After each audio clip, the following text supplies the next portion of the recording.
여러분, 자영업 해보신 분들은 아실 겁니다. 장사 참 잘 되던 메인 상권이 있었는데 어느 날 갑자기 대형 프랜차이즈들이 하나둘 간판을 내리고 옆 동네로 이사를 가기 시작합니다. 이때 내 가게는 아직 단골 많으니까 괜찮아 하고 버티면 어떻게 될까요? 결국 상권 자체가 죽어버려서 권리금은커녕 원금도 못 건지고 나오게 됩니다. 주식시장, 특히 글로벌 반도체 시장도 이 상권 이동과 똑같습니다. 2026년 2월 27일 기준 삼성전자가 21만 8천원, SK하이닉스가 109만 9천원에 마감했습니다. 두 회사 시가총액을 합치면 2천조 원이 넘고 코스피 전체의 39.88%를 차지합니다. 한국 증시의 돈 맥박이 여기에 다 몰려 있다는 뜻이죠. 그런데 엊그제 미국 증시 보셨습니까? 엔비디아가 역대급 실적을 냈는데도 차익 실현 매물이 쏟아지며 필라델피아 반도체 지수는 오히려 3.2%나 하락했습니다. 이게 무슨 시그널일까요? 겉으로는 시장이 화려해 보이지만 영리한 시장의 큰손들은 이미 짐을 싸서 새로운 상권으로 이동할 채비를 끝냈다는 뜻입니다. 그들이 점찍은 새로운 상권은 어디일까요? 바로 인도, 정확히는 JTI 연합입니다. 과거에는 중국이라는 하나의 거대한 공장에서 조립을 다 끝냈습니다. 하지만 이제 미국이 그걸 가만두지 않죠. 그래서 일본이 장비와 소재를 대고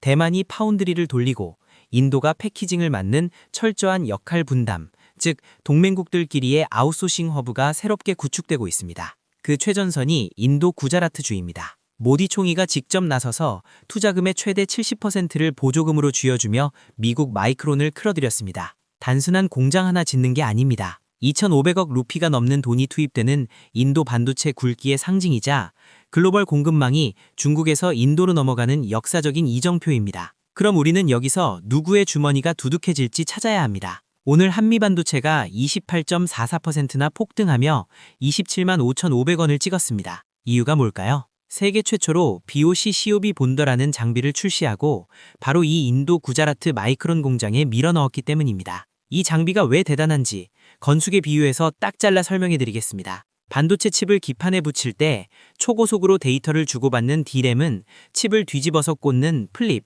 BOC 방식을 씁니다. 반대로 고용량 낸드 플래시는 똑바로 올려서 붙이는 논플립, COB 방식을 쓰죠. 건축으로 치면 하나는 철골을 거꾸로 꽂아 초고속 엘리베이터 통로를 뚫는 고난도 작업이고 다른 하나는 벽돌을 정방향으로 튼튼하게 쌓아 올리는 작업인 셈입니다. 공장 운영자 입장에서 생각해 보십시오. 예전에는 이 두 작업을 하려면 설계도면이 아예 다른 두 대의 장비와 두 개의 라인이 따로 필요했습니다. 반도체 공장 안의 공간은 그 자체로 천문학적인 비용인데 말이죠. 그런데 한미반도체가 이 두 작업을 장비 한 대에서 모두 끝내는 투인원 장비를 세계 최초로 만들어낸 겁니다. 이건 단순히 기술이 좋다는 걸 넘어 칩 제조사들의 공간을 절약하고 설비 투자비와 라인 운영비를 획기적으로 깎아주는 비용 절감의 마스터키이자 완벽한 게임 체인저입니다. 지금 시장은 인공지능 시대라고 하면 HBM만 쳐다봅니다. 하지만 진짜 전문가들은 데이터 저장 장치인 기업용 SSD 시장의 폭발력을 봅니다. 맥킨지 보고서를 보면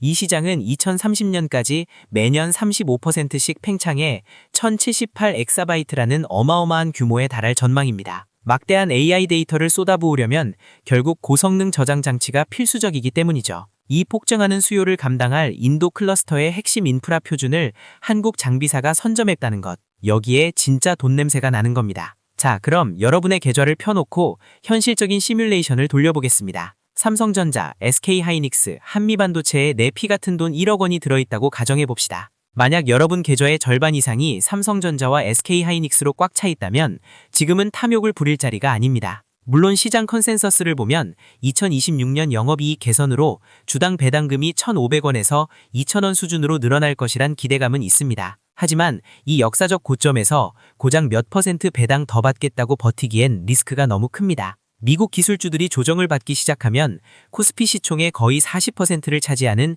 이 두 종목은 가장 먼저 매물 폭탄을 맞을 수밖에 없습니다. 당장 20에서 30% 물량은 이익을 실현해서 현금 총알을 만들어 두십시오. 그리고 엔비디아발 하락세가 3거래일 이상 지속되는지 확인하면서 삼성전자는 20만원, SK하이닉스는 100만원 선에서 지지선이 버텨주는지 확인하고 다시 들어가는 게 안전합니다. 반대로 새로운 주도주에 올라탈 타이밍을 재고 계신다면 이번 한미반도체의 인도 진출 같은 인프라 구축 사이클에 집중하셔야 합니다. 이번 초도 수주 규모나 장비 단가가 정확히 얼마인지는 회사 기밀이라 시장에 공개되지 않았습니다. 하지만 한미반도체가 독점하다시피 한 HBM 장비들이 보통 40% 안팎의 영업이익률을 낸다는 증권과 추정을 고려하면 이 투인원 신형 장비 역시 엄청난 고마진 프리미엄을 쓸어담을 가능성이 큽니다. 다만 하루에 28% 급등한 주식을 매일 아침에 눈 딱 감고 추격 매수하는 건 절대로 피하셔야 합니다. 장비주는 수주 공시 사이의 공백기나 시장 전체가 흔들릴 때마다 변동성이 옵니다. 그때마다 분할 매수로 접근하셔야 승산이 있습니다. 시장의 상권은 이미 중국을 떠나 인도와 일본의 동맹으로 옮겨가고 있습니다. 다들 낡은 상권의 차트만 쳐다보고 있을 때 우리는 새로 지어지는 상권의 인프라를 깔아주는 기업을 선점해야 합니다. 오늘 말씀드린 하방 지지선과 포트폴리오 비중 다시 한번 냉정하게 점검하시길 바랍니다.